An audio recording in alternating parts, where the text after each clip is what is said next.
Bonjour à tous, je m'appelle Adrien Mater, je suis spécialiste de la posture et du mouvement. Je sais d'expérience que quand on a mal au dos, ça peut vraiment chambouler le quotidien. Quand on souffre du bas du dos, surtout dans la région lombaire, bouger devient beaucoup plus difficile. Souvent, on est obligé d'arrêter de faire du sport et on perd en force, en souplesse, en mobilité, mais surtout on perd en confiance en soi. On se sent moins capable de faire les choses et ça c'est très pénalisant.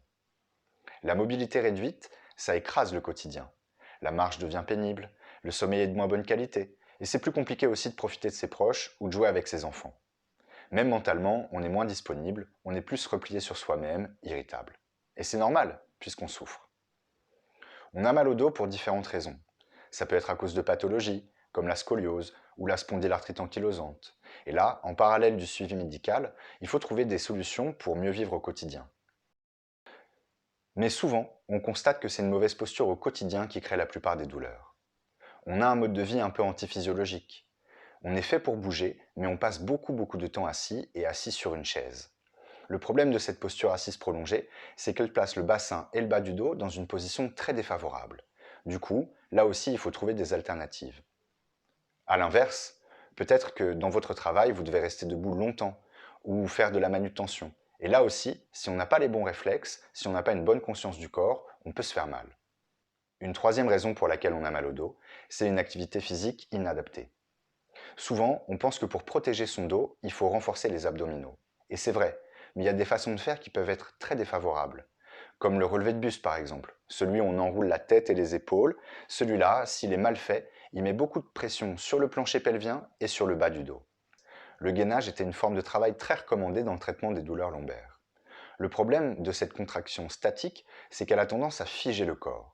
C'est un bon moyen pour trouver des sensations, pour apprendre à se placer, mais ensuite, il faut plus de variété. D'une façon générale, les exercices physiques, abordés d'une façon un peu mécanique, avec tant de répétitions, de tant de séries, c'est pas forcément la solution.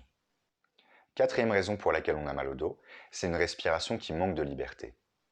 Souvent, comme pour la posture, la qualité de la respiration se détériore. Le diaphragme va perdre en mobilité et plutôt tirer les côtes vers l'avant et augmenter les tensions dans la région lombaire.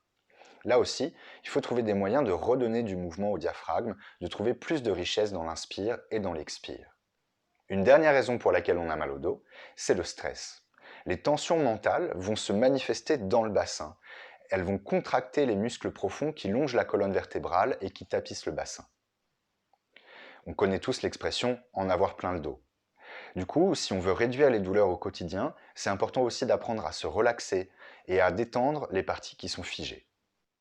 Pendant plus de 15 ans, j'ai pratiqué les arts martiaux avec passion. Ça se voit un peu d'ailleurs. C'était très chouette, mais je me suis aussi beaucoup blessé. Aujourd'hui, je dois vivre avec une discopathie et de l'arthrose de hanche. Pour apprendre à gérer ça, je me suis intéressé à la préparation physique, au pilates, au yoga et à la méditation. Je suis devenu professeur, formateur de professeurs en yoga et en pilates, et aujourd'hui j'interviens dans de grands studios parisiens, à l'INSEP ou encore à l'Université de Poitiers dans le domaine de la posture et du mouvement. J'accompagne aussi des clients particuliers pour les aider à cultiver un mieux-être au quotidien, une posture plus consciente et un geste plus efficace. On me demande souvent pourquoi, même quand on a un bon ostéo ou un bon kiné, on continue à avoir mal au dos. Je dirais que c'est un peu comme si vous aviez un bon carrossier, mais que vous ne saviez pas conduire. Lui, il vous retape, mais quand vous sortez du garage, 100 mètres plus loin, vous vous remettez dans le mur. Il faut donc garder ces thérapeutes compétents à portée de main, mais au quotidien, il faut trouver comment habiter son corps, comment avoir une posture et un geste plus conscient. Aujourd'hui, je vous donne 3 conseils simples pour avoir moins mal au dos chaque jour. Le premier, c'est quitter la chaise. Il faut oublier aussi les canapés, les fauteuils. Ça ne veut pas dire arrêter de regarder Netflix ou de bouquiner tranquillement, mais vous pouvez trouver d'autres façons pour vous installer. Vous pouvez vous asseoir par terre, c'est très bon, soit en tailleur comme ça, soit comme ça, soit comme ça, soit comme ça, soit comme ça. C'est peut-être pas très évident tout de suite, mais vous pouvez utiliser des coussins, des couvertures, des briques de yoga pour adapter les positions et les rendre plus confortables. Deuxième conseil, donnez chaque jour un peu d'amour à vos lombaires. C'est très simple.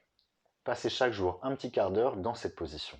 Si c'est pas très confortable, il suffit de surélever les jambes comme ça. Et vous pouvez continuer à faire ce que vous faisiez déjà.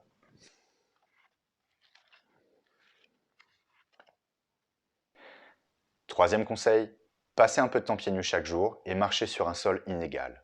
Le pied est fait pour ça à la base, mais dans la chaussure, ça l'inhibe, ça l'abrutit même. Et ça, pour le reste de la posture, surtout pour le bas du dos, c'est très mauvais. Je développe un programme en ligne pour lutter contre le mal de dos. Il inclut du renforcement, des étirements, mais aussi de la mobilité, de la respiration et de la relaxation. Les exercices sont faciles, on peut les faire chez soi, sans matériel et sans être athlète. Pour découvrir un aperçu, n'hésitez pas à cliquer sur le lien dans la description. On se reparle très bientôt et en attendant, prenez soin de vous.